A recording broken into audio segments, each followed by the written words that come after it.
So my name's Darren Vogel, and I've been asked to speak about future trends, and I was very pleased to have the opportunity to come here to your wonderful city and for the first time to experience Pakistan. And I hope that the presentation I'm going to make now captures some of the feelings I've gathered from speaking to you over the past 24 hours as to where I can share some of my thoughts on future trends. My background is digital media and entertainment over the past 20 years, and as you can tell by Gannet Aviation, I've ended up more recently working in aviation.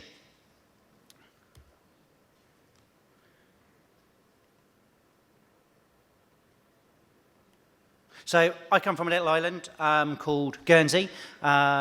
It's close to the United Kingdom, and I'm originally from the United Kingdom, where the little green dot is, but Guernsey is known as a centre of financial services, and I moved there 8 years ago, and I was quite inspired to, as an entrepreneur, to be able to be part of a small community and look at how I could use my entrepreneurial experience to work with the community to deliver new solutions that made life on the island a little bit better.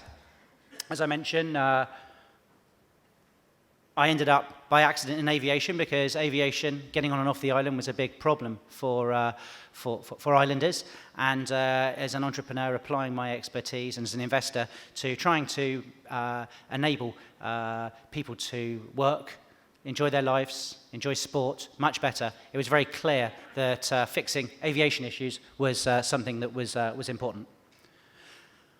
So as an innovator in technology, you might expect me to be looking at flashy new electric aircraft, but in fact, what I actually discovered from my time working with some experts in aviation was actually going back to more basic aircraft that are smaller, that fly more fully occupied, is actually better for the environment, provides more regular services, and that's where my focus shifted as an entrepreneur and an investor towards more corporate social responsibility, to more sustainable ways of providing this economic, sporting and cultural enabler for the island.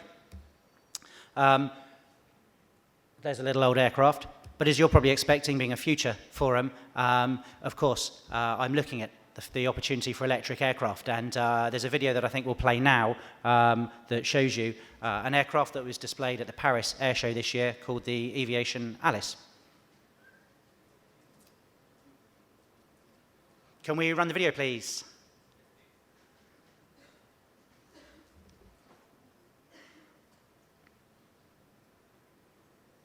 So it's a very nice looking aircraft. As I say, it was shown for the first time at the Paris Air Show this year.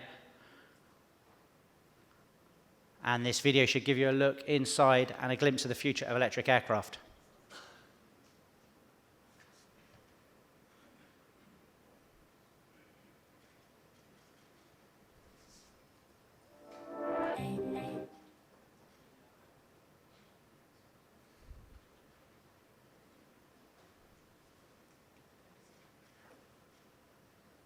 Give another couple of seconds there for the video. Here we go.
So a great looking aircraft with some great benefits, obviously clean, efficient, and hopefully the future. We just don't know when. It hasn't actually flown yet. It'll be fantastic when aircraft like that are able to fulfill short commuter trips, for example. But the key problem for myself in terms of implementing this kind of aircraft revolves around the batteries. To replace 1 kilogram of aviation fuel, energy-wise, takes 40 kilograms of batteries.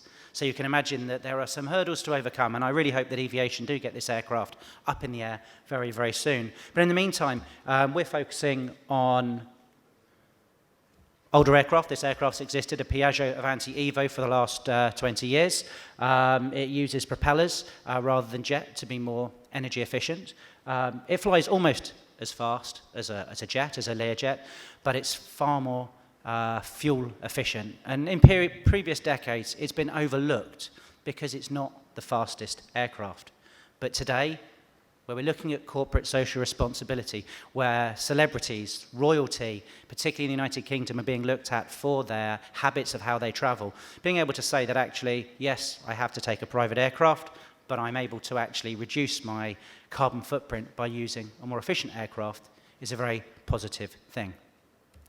And of course, as well as VIP transport, there's essential aviation that cannot be overlooked. And one of the areas that's core to Gannet Aviation is medevac.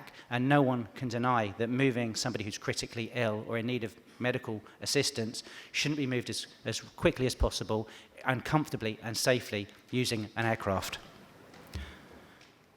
So as you're probably aware, for a long time, this is 2016, non-governmental organisations like the World Wildlife Fund have been trying to encourage people to cut down their carbon footprint. But talking to the World Wildlife Fund and other NGOs, it's very apparent they don't want to say you shouldn't fly. Flying is bad. They need to be able to move their scientists. They need, around the world, they need to be able to attend conferences like you and I to be able to share ideas to make the world a better place in the future and to generate business around the world.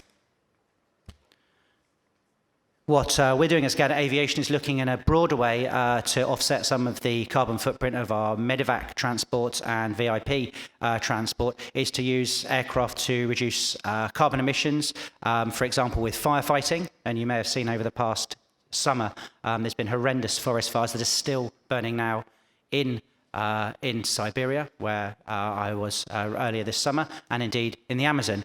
So by looking at how we can approach aviation differently, create a balanced business, Gannet Aviation has come up with a solution that hopefully fulfills the requirements for aviation for a number of our clients, but with a more environment-friendly approach. And this aircraft scoops up thousands of gallons of water and then dumps it onto forest fires, extinguishing the burning peat that's been in the ground for thousands of years and is currently releasing tons and tons and tons of CO2 into the environment. So coming back to Europe and talking more about future trends, which are my views on that. Across Europe and around the world, there is a changing economy. We're moving to network-type businesses where the value is in the relationship between the business and the consumer. Think of Uber, for example, with a vast valuation. The value comes from the relationship between thousands of drivers and millions of riders. Uber might not be the best company in the world at the moment, but the more human and good the relationship feels between the company and the customer, the more sustainable a business of this human network type can perhaps become.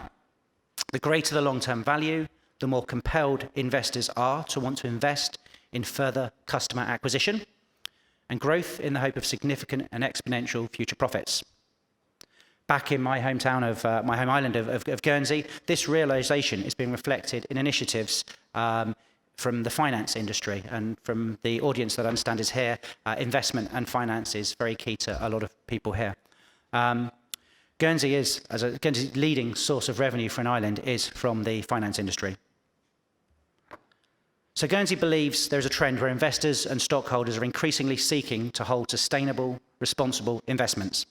Like other investors, I personally want to work with responsible and society-minded entrepreneurs. Entrepreneurs who are dedicated to belief that by delivering good services, good solutions that do not harm the planet or society. New, old, transforming or disruptive businesses that can generate long-term and sustainable profits and investor return.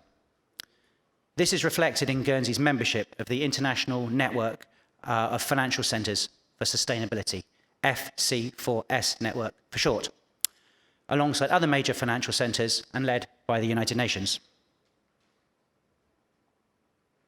As a leading territory for fund administration, pioneering new solutions for asset management, preserving family wealth and innovative insurance products, the Guernsey government, the states of Guernsey and the regulator, Guernsey Finance, felt the International Network of Financial Centres for Sustainability, so a lot of words, FC4S, was an important initiative to support. With an A to Z of members, as you can see here, from Abu Dhabi to Zurich, the objective of the International Network of Financial Centres for Sustainability is designed to enable financial centres to exchange experience, drive convergence, and take action on shared priorities to accelerate the expansion of green and sustainable finance. Over 20 leading financial centres became members as the early part of this year from across Europe, Asia, Africa, and the Americas. The network is funded and staffed by governments of Italy, Ireland, Luxembourg, and Switzerland, from the EU and private sector donors. This, I believe, is a strong initiative symbolic of a global trend. In fact, the FC4S say that underlying this trend and their initiative is a deep shift, the transition to a low-carbon, resilient, and equitable economic model, a more sustainable model of business, a more human model of business. It's a new model that poses new risks, new challenges, complexity, uncertainty, and opportunities for the financial sector globally.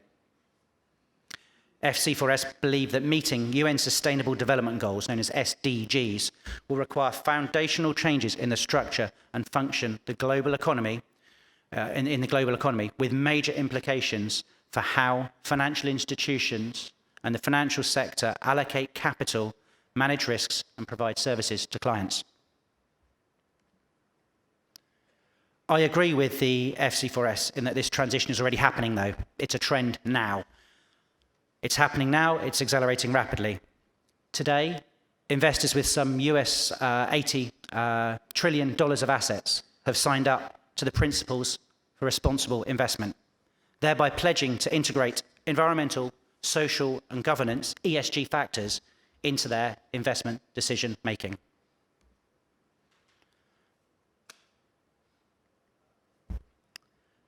The green bond market continues to expand with more than $500 billion mobilized and new markets for social and sustainability bonds booming.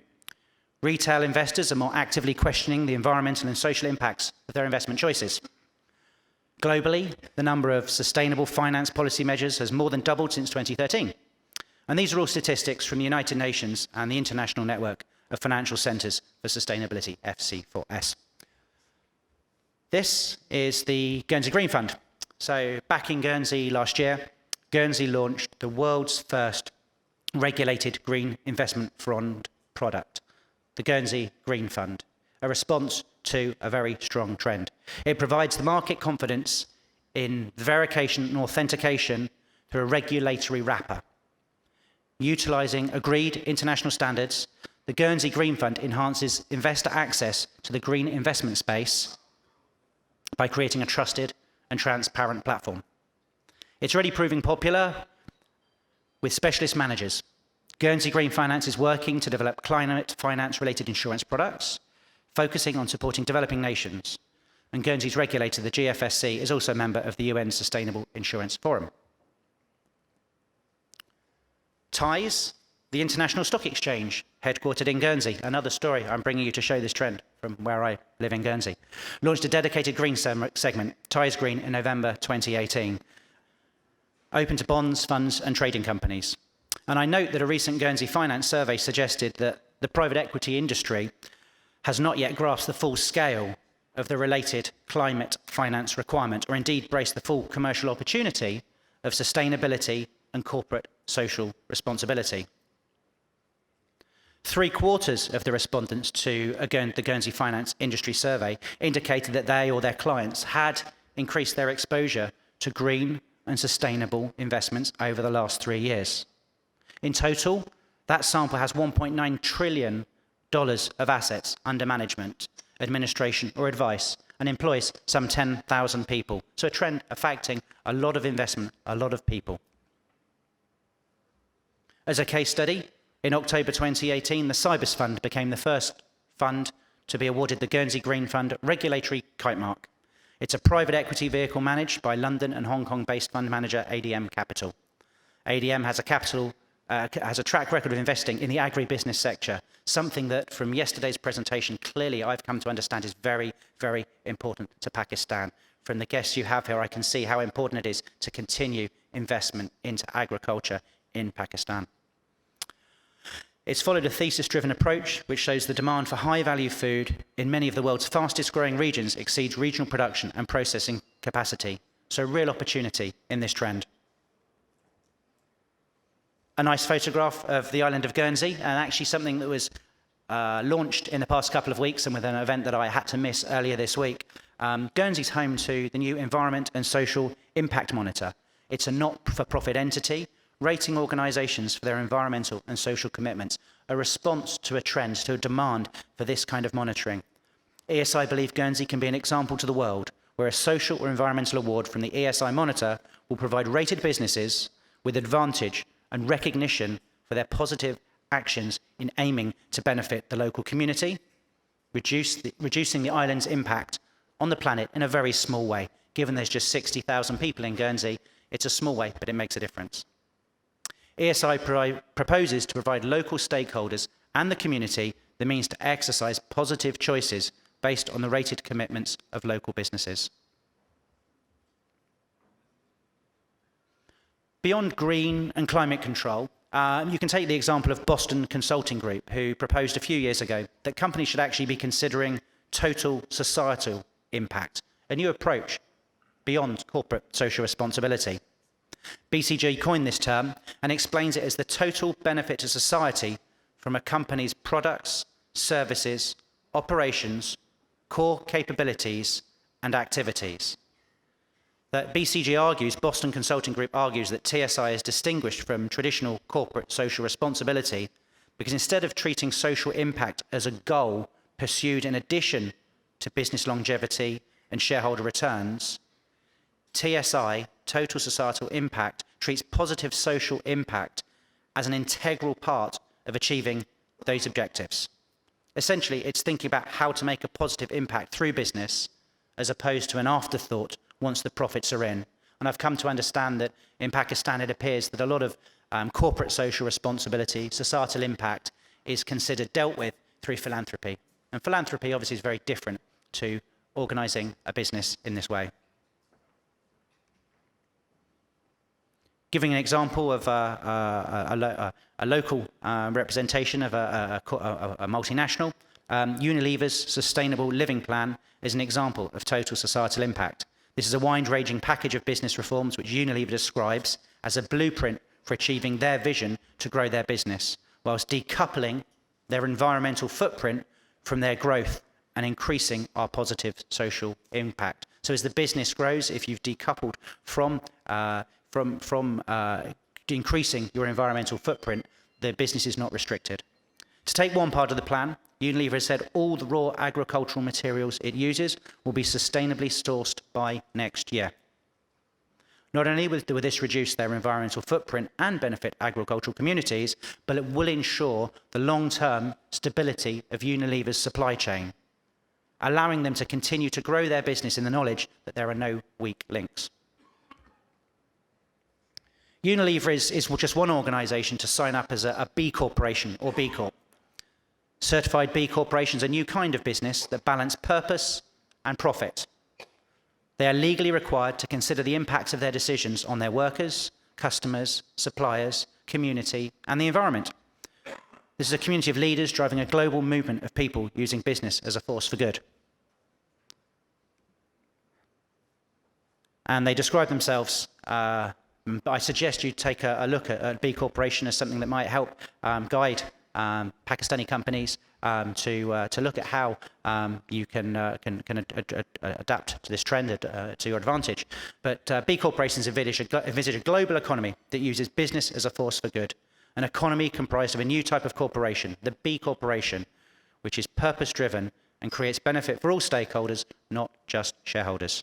As B corporations and leaders of this emerging economy, we believe that we must be the change we seek in the world, that all businesses ought to be conducted as if people and place mattered, that through their products and practices and profits, businesses should aspire to do no harm and benefit all.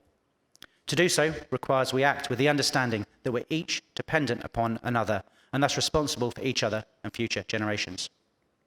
I'm sorry, that should have been up for you to read, but I suggest you take a look at B corporations online. As BSG suggests, the most attractive thing about the total societal impact approach to business is that it can provide a roadmap for businesses in Pakistan to create a world and a country in which they can continue to thrive in the midst of considerable uncertainty across the globe. Bringing it back to Pakistan, I'm glad from having looking at corporate social responsibility in Pakistan. One of our fantastic sponsors, Martin Dow, has a very, very strong focus on corporate social responsibility that hopefully is an example to other new businesses, emerging and diversifying businesses in Pakistan. And of course as well, nutshell, I've also taken into consideration corporate social responsibility, and I hope that that's an indication to other businesses here in Pakistan that, that this future trend of taking corporate social responsibility very, very seriously will help grow business in Pakistan. So will Pakistan benefit from embracing total societal impact, green finance and sustainability? I look forward to returning to Karachi in future years to see, and I hope this presentation helps inspire Pakistan around that future trend. Thank you.